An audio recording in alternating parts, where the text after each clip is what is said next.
Shalom, selamat pagi. Ibu bapak, saudara-saudari yang terkasih, kita mulai ibadah pagi ini, kita bernyanyi.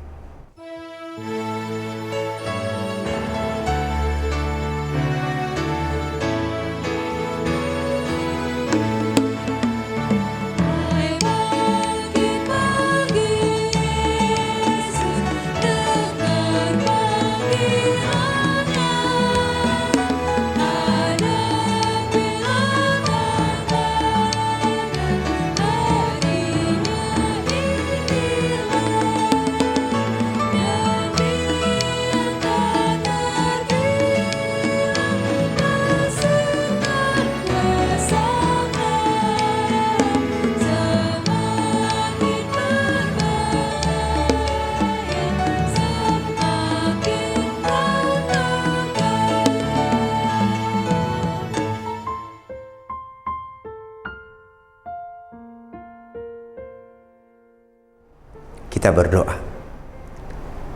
Kasih karunia dan damai sejahtera dari Allah Bapa kita dan dari Tuhan Yesus Kristus menyertai kamu. Amin. Firman Tuhan nas harian hari ini tertulis dalam 1 Korintus 15 ayat 22. Beginilah firman Tuhan. Karena sama seperti semua orang mati dalam persekutuan dengan Adam, demikian pula semua orang akan dihidupkan kembali dalam persekutuan dengan Kristus. Demikian firman Tuhan. Ibu bapak, saudara-saudara terkasih dalam Kristus Yesus, di kota Korintus beredar luas pengajaran yang menyangkal kebangkitan orang mati.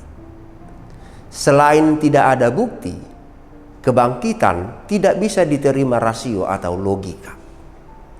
Rasul Paulus dalam uraian panjang tentang kebangkitan dalam 1 Korintus pasal 15 ini mengatakan bahwa kebangkitan orang mati itu ada dan benar-benar ada.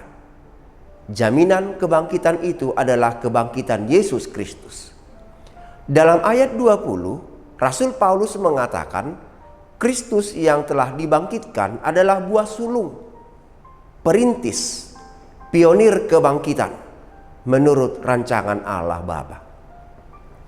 Lebih jauh, Paulus menggunakan dua pribadi, yaitu Adam dan Kristus.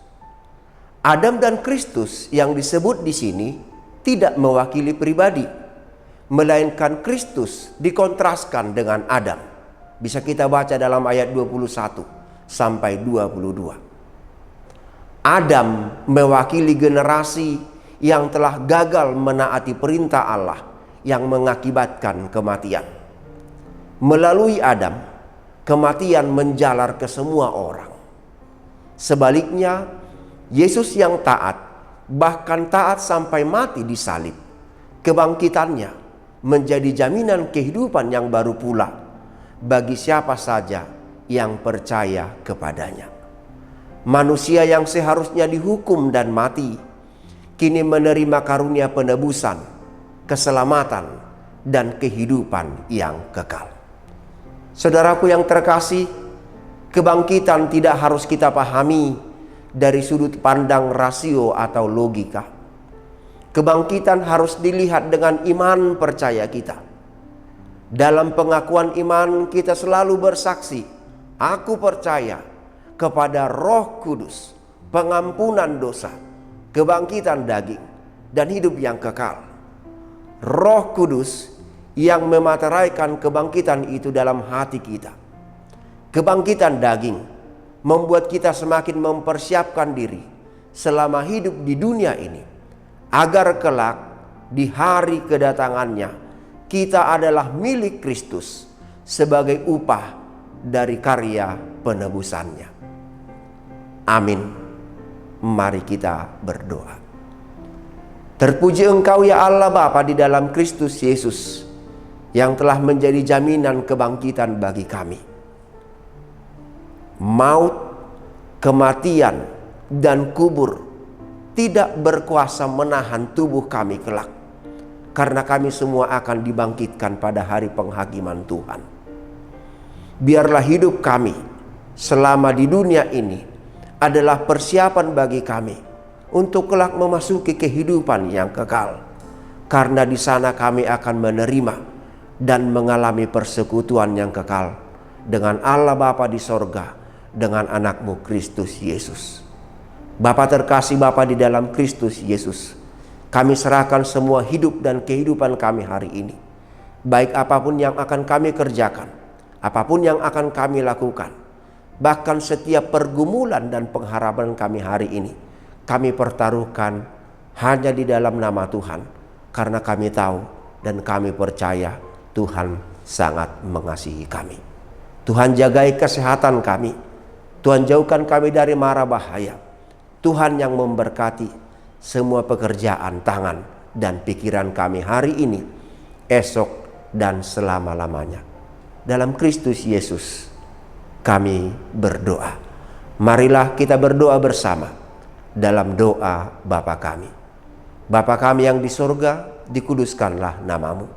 Datanglah kerajaan-Mu, jadilah kehendak-Mu di bumi seperti di surga. Berikanlah kami pada hari ini makanan kami yang secukupnya. Dan ampunilah kami akan kesalahan kami, seperti kami juga telah mengampuni orang yang bersalah kepada kami. Dan janganlah membawa kami ke dalam pencobaan, tetapi lepaskanlah kami daripada yang jahat. Karena Engkaulah yang mempunyai kerajaan, dan kuasa, dan kemuliaan, sampai selama-lamanya. Amin. Anugerah Tuhan kita Yesus Kristus, kasih setia Allah Bapa, persekutuan Roh Kudus menyertai kamu sekalian. Amin.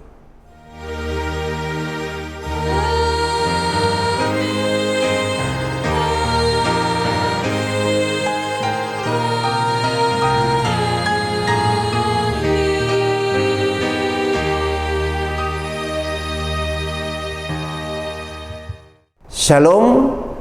Selamat beraktivitas bagi kita semua ibu bapak saudara-saudara sekalian. Salam sehat. Shalom. Horas madita saluhuna. Tuhan memberkati.